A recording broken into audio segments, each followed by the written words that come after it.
Merci de nous faire confiance sur New World Info. C'est l'heure de décryptage. Nous recevons Luc Abaki, le journaliste togolais. Avec lui, nous allons parler du Mali. L'Union européenne pose des conditions pour maintenir sa mission de formation militaire.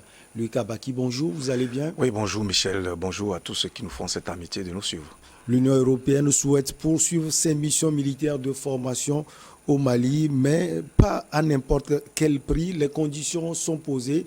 On parle de l'organisation des élections, on parle également du groupe paramilitaire Wagner qui est là, selon les propos de l'Union européenne, pour soutenir la junte militaire au pouvoir à Bamako. Je crois que c'est la même récitation. Le Mali fait l'objet de toutes les pressions, de toute nature, aussi bien de la CEDEAO que de l'Union européenne. Je crois que c'est de bonne guerre. Et à partir de l'instant où le pouvoir malien a fait le pari de son indépendance, d'assumer son identité et d'établir par lui-même la vision pour sa gouvernance, je crois qu'il appartient justement à ces autorités maliennes d'apprécier les conditions qui lui sont posées, en tout cas qui leur sont posées par les partenaires traditionnels. De toutes les façons, il fallait s'y attendre à partir de l'instant où il y a une forme de bras de fer qui est instauré entre les autorités maliennes et la France. Il fallait s'attendre à une forme de solidarité, en tout cas de la communauté européenne, aux côtés précisément de la France. Et c'est donc cette qualité, cette vertu, cet atout que nous n'avons pas en Afrique. Parce qu'en général, lorsqu'un pays européen a un souci avec un partenaire quelconque, il bénéficie de la solidarité, en tout cas de ses voisins, en tout cas de tout ce qui est de la civilisation européenne. Voyez-vous? Donc il fallait bien... Non, ce n'est pas le cas précisément. La preuve en est que la CEDEAO s'est liguée fondamentalement contre son frère qui est donc le Mali, un pays fondateur de cette communauté ouest-africaine, voyez-vous. Donc je crois que à partir de l'instant où il y a déjà plus de 2 mois, bien sûr, que les autorités maliennes subissent les sanctions draconiennes de la CEDEAO qui ont été instigées en arrière-plan par la France, il faut, je crois que ces autorités sont déjà habituées, bien sûr, à ce genre de situation où on essaie de créer une forme d'impasse. Si l'Union européenne aujourd'hui pose cette condition liée donc à sa présence en termes de formation aux côtés des FAMA et que, bon, elle trouve opportun de parler de la force Wagner, etc., je crois que c'est le peuple malien qui peut apprécier l'opportunité ou non de composer avec un partenaire quelconque. Maintenant, si les autorités maliennes choisissent de façon fondamentale de continuer leur collaboration avec les forces russes, libre à l'Union européenne de partir ou non. La preuve, c'est qu'elle est déjà partie en Centrafrique. Voilà, elle était là-bas. Ce programme de formation militaire, en tout cas d'appui militaire, a été suspendu, je crois, il y a 3 ou 4 mois déjà. Et ils sont partis. Il n'y a rien eu. Au contraire, jusqu'à preuve du contraire, le Centrafrique aujourd'hui jouit d'une certaine forme de sécurité parce que grâce à l'appui des forces russes, il a pu reconquérir en tout cas 90% de son territoire. Donc si l'appui militaire européen n'est pas déterminant et ne permet pas de conquérir ou de garantir la sécurité, je crois que, bon, c'est au Mali d'apprécier. Vous avez dit c'est au Mali d'apprécier, c'est au peuple malien d'apprécier. Pour certains, ceux qui dirigent aujourd'hui le Mali ne sont pas mandatés par les Maliens. Oui, mais c'est ce qui se dit. Vous savez, on a toujours l'habitude de se réfugier derrière des principes guindés auxquels on a arraché toute la substance sémantique nécessaire parce qu'aujourd'hui, on est en train de donner le sentiment qu'en réalité, les élections sont le principal baromètre de ce que nous appelons la démocratie, ce qui n'est pas le cas en réalité. Lorsque vous revisitez un peu l'histoire même qui a caractérisé la démocratie même en Grèce antique, la démocratie n'a pas toujours été caractérisée par les élections telles qu'elles se déroulent aujourd'hui. Il y a eu, à un moment donné, en tout cas au début même de cette histoire de la démocratie, il y a eu le tirage au sort, où les dirigeants de la Grèce antique étaient choisis sur la base d'un tirage au sort. C'est-à-dire qu'on choisit tout simplement, en tout cas, tous ceux qui aspiraient ou avaient le potentiel nécessaire pour être dans l'appareil directionnel de l'État étaient rassemblés, leur identité était rassemblée dans une urne ou dans lequel on choisit au sort les dirigeants. Et ça, c'était la forme de démocratie là.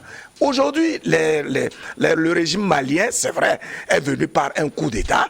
Et on comprend bien sûr que par principe, les États dits démocratiques puissent ne pas adouber cela, ne pas l'accepter, etc.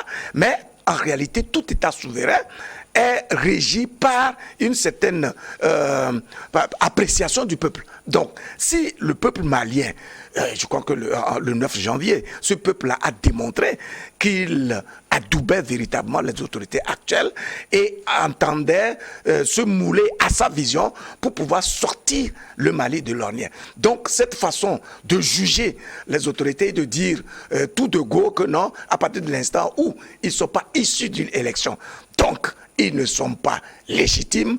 Je crois que c'est une appréciation un peu trop guindée, un peu trop sortie des principes qui régissent la vie en commun dans une société. Et donc, l'essentiel pour le Mali, c'est de pouvoir sortir de l'ornière, de faire face à ces problèmes sécuritaires et de résoudre les problèmes fondamentaux qui empêchent le vivre ensemble, qui empêchent l'épanouissement du peuple, qui empêchent justement la culture du bien commun. Si ces autorités-là réussissent ce pari-là de redonner une nouvelle identité au Mali et donc de s'appuyer sur les résultats des assises nationales de la refondation pour donner un nouvel élan à la gouvernance du Mali, je ne vois pas où se trouve le problème. En tout cas, pour le moment, ces conditions sont loin d'être respectées. La junte au pouvoir a proposé un délai, a proposé entre 6 mois et 5 ans, ce que les partenaires n'acceptent pas. Et puis, le groupe Wagner est au Mali ou pas?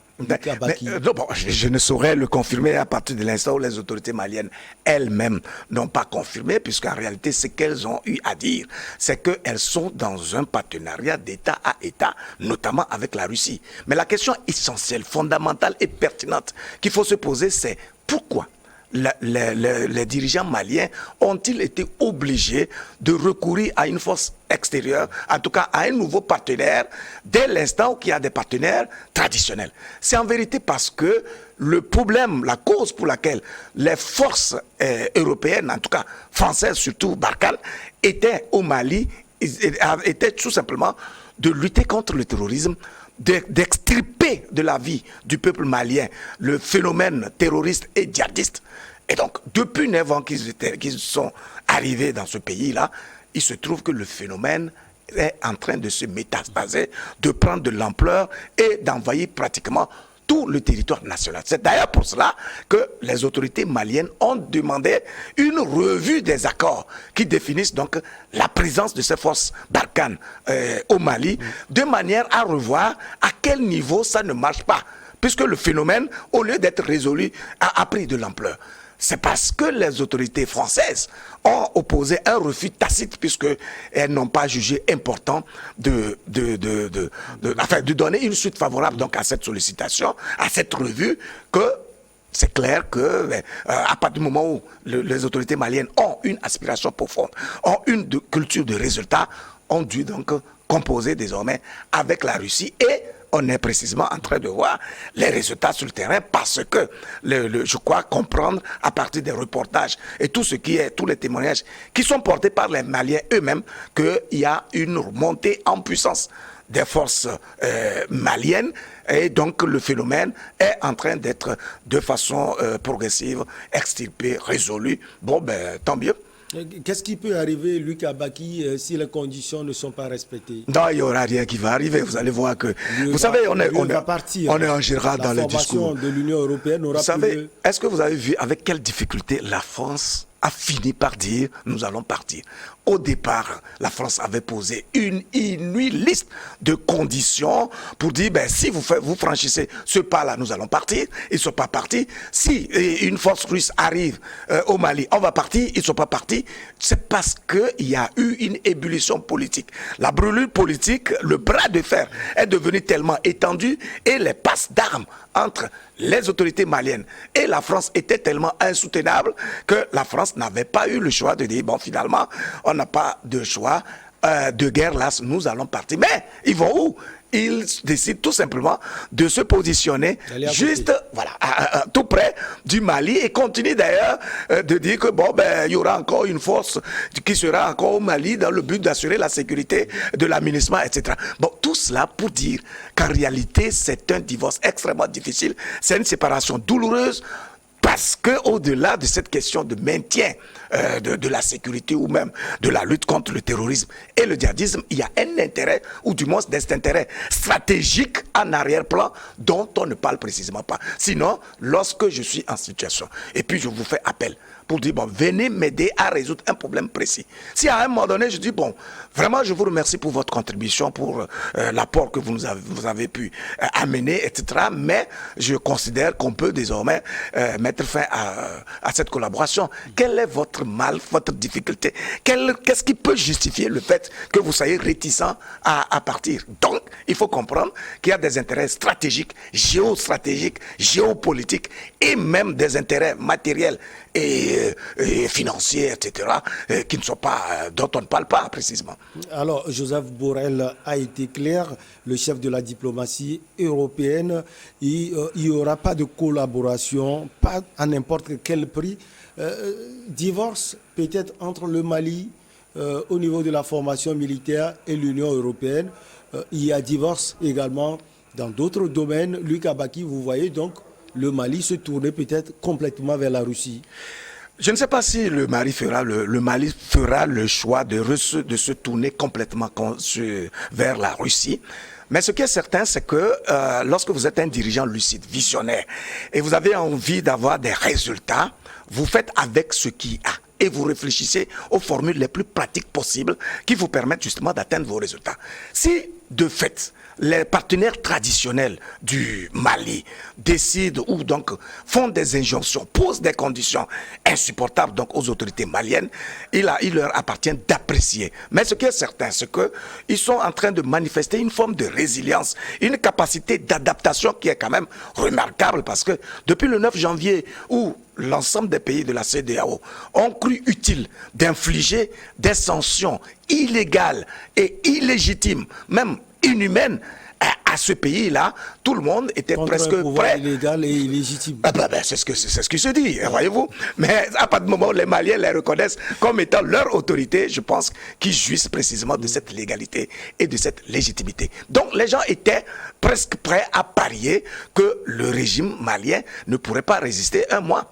Voyez-vous, aujourd'hui nous constatons que non seulement il a résisté, il a fait preuve d'une résilience remarquable, mais il a développé de nouveaux partenariats, des ouvertures qui lui permettent justement de se passer à la limite des sanctions. J'ai toujours dit que ces sanctions aveugles, non pas seulement contre le Mali, mais en général, les sanctions économiques, etc., contre des pays, ne marchent que si les dirigeants ne font pas preuve de pragmatisme, de vision, et puis n'adoubent pas le peuple, ne font pas en sorte à avoir la complicité, l'implication farouche de la population elle-même.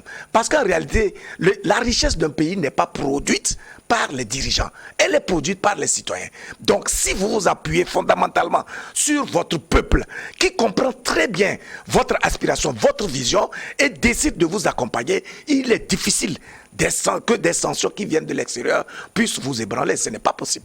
En 30 secondes, puisque vous êtes journaliste, votre réaction, puisqu'on parle du Mali, sur la suspension de France 24 et de RFI. Oui, c'est vrai que c'est déplorable. Vous savez, je crois que je m'étais déjà prononcé sur un sujet pareil il y a quelques jours. En ce qui concerne tout ce qui est sanctions liées donc à l'information, c'est toujours difficile de supporter cela. Mais il faut revenir à la vocation du journaliste. Le journaliste n'a sa raison d'être que s'il y a des faits, des activités, des actions qui sont menées dans un pays dont il doit rendre compte. Maintenant, la vocation du journaliste n'est pas d'inventer, n'est pas de créer, n'est pas d'œuvrer pour la division ou la partition. Oui. Je ne sais pas quel a été le cas. De toutes les façons, les autorités maliennes estiment qu'il y a une intention manifeste de créer une forme de zizanie, de remonter le peuple contre les dirigeants en mettant de l'huile sur le feu, en tout cas en affirmant un certain nombre de situations qui ne sont pas avérées. Voilà ce que les autorités maliennes... Entre les autorités et vos confrères, vous croyez en qui? Je n'ai pas besoin de quoi, mais j'ai besoin de voir en fait ce qui est vrai. Est-ce que c'est aujourd'hui que RFI France 24 officie au Mali? Même au temps le plus élevé de la crise, il n'y a jamais eu un bras de fer entre les autorités maliennes et les médias internationaux. Voyez-vous?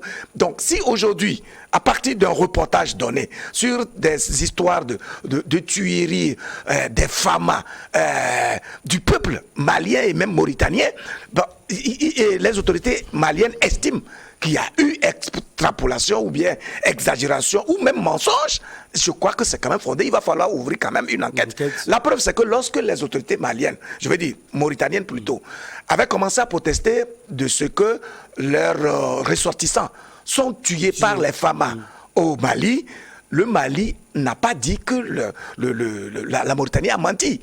Le Mali a dit, nous allons ouvrir une enquête.